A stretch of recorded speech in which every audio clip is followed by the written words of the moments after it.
Well, welcome everyone. I'm glad that you are here. I want to introduce you to if statements, and there's different types. There's an if statement that's just plain if today is Monday, then lunch is meatloaf. Then there's also an if statement that has if today is Monday, then lunch is meatloaf. Otherwise, which would be the else, lunch is a salad. Then there is the if and then the else if. So if today equals Monday, then lunch is this. Else if today equals Tuesday, lunch is this. Else if today equals Wednesday, and so on. So you can see how that works. So it's fairly simple, and a lot of times you're going to see flow charts that will help you compete the structure of the branching. So we have right over here, a restaurant hosts 2 patrons.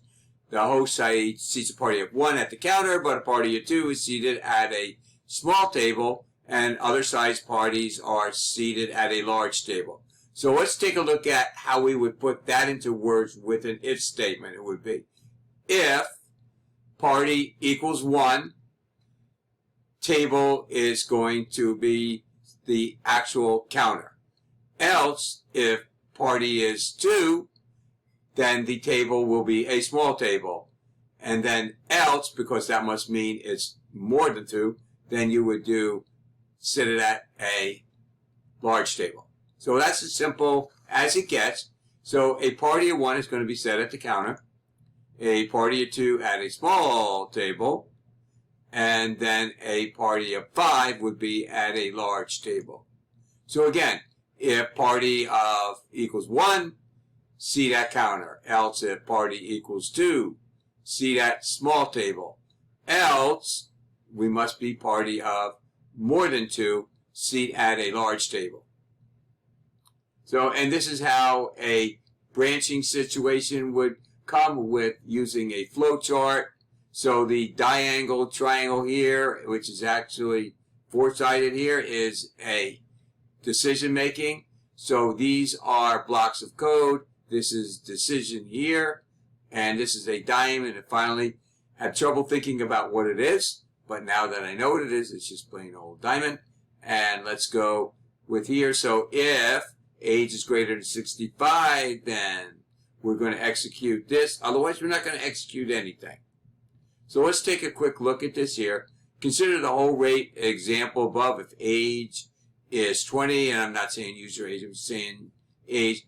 Does true or false execute? Well, we're looking here if it's greater than 65. Well, this is not greater than 65, so we're going to do false. If user age is 20, does it executed branch update hotel rate? Well, let's take a look. So hotel rate gets updated only for user age greater than 65. So no. And then you can fix this on your own and try to, you'll be able to do it without any problem whatsoever. So here we have something that could really be done with using the absolute value, which is FABS, but let's look at this here. It says get the input. If the value is less than 0, then basically we're changing the sign over here. But if it's not, we're not doing anything. So we have something here that we'll put here. If value is -6, does the branch execute? Yes. And if it's 0, does it execute? Because it says less than 0. So now you have its else branches here. So this is saying if user age is less than 25, then the price is $4,800. Else it's $2,200. So in this case, it pays to be less than 25 does not pay. So we'll take a look over here. If age is 18, well, let's go and look and see. Is age less than 25? Yes, it is. So it should be 48. So I'll let you do these on your own. And then again, we have the same thing here, a true and a false.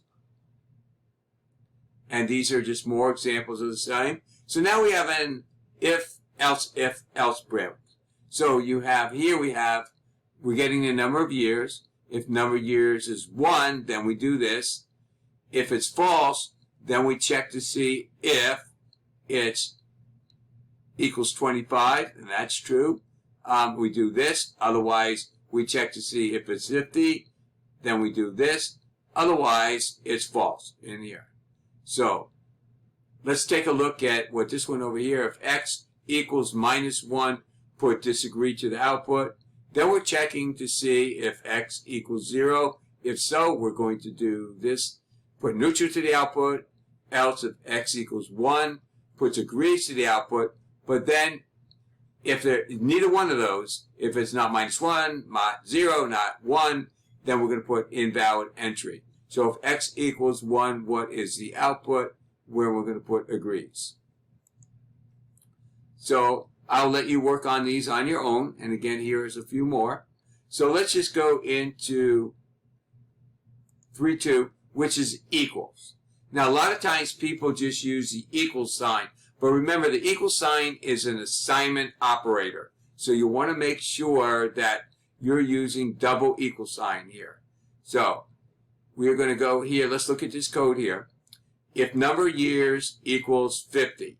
So this is what this means. If you were to put num years and only one equal sign, then it would assign 50 to num years. So we're doing here, if the number of years equals 50, then congratulations on 50 years, and you're dividing the hotel rate by 2. Remember to make sure you don't do enter the division. In this particular case, 150 divided by 2 is still going to be okay, should be 75. So let's take a look at this. What is the final value of numbers? Well, bonus value equals 10 if num items equals 1. So we have if bonus value equals 10. Does bonus value equal 10? Yes, it does. So then we're going to add num items to 3. Now, this is not the best way to do it, but it's fine. The preferred way is to do num items plus equals 3. That's the same as this is really a shortcut in here. So we're going to talk more about that later. So we have bonus equals 10. Yes, that's true. So now we're going to add 3 to num items, and that should equal 4. So let's see if my math still works. And it does. So now we have bonus value equals 0, num item equals 1.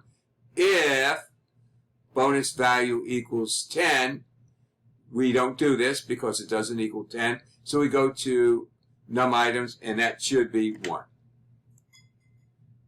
So again, now we have an equal sign is 2 equal signs, and then a not equal sign is the exclamation point with an equal sign.